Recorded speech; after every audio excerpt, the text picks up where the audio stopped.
We are talking about a sport that is illegal in New York. Even though mixed martial arts is against the law, the head of Ultimate Fighting just booked Madison Square Garden.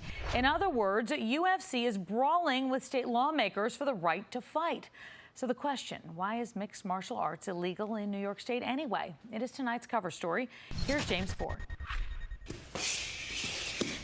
It's a fitness regimen whose athletes say has origins in ancient Greece and more modern roots in the practices of martial arts master Bruce Lee.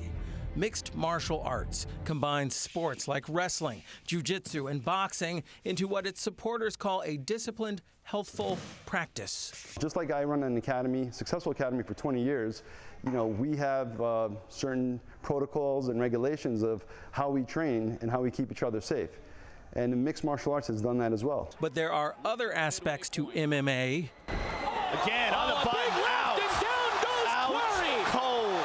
That some critics call beyond brutal. This is, in my humble opinion, not a sport. State Assembly member Deborah Glick is one of the reasons professional MMA is legal everywhere in North America, except New York.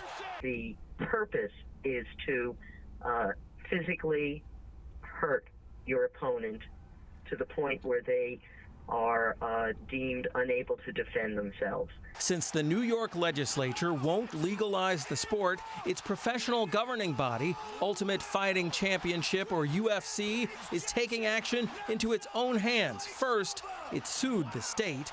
And it was just recently dismissed. And what the judge said is, you don't have any standing to sue because you've never been harmed by New York. And they said, what do you mean we've never been harmed by New York? It's illegal to have an event there. And she said, well, you know what? The judge said this, suggested, do some business in New York, refile your suit. That's why UFC did this. They've booked an MMA event in the world's most famous arena.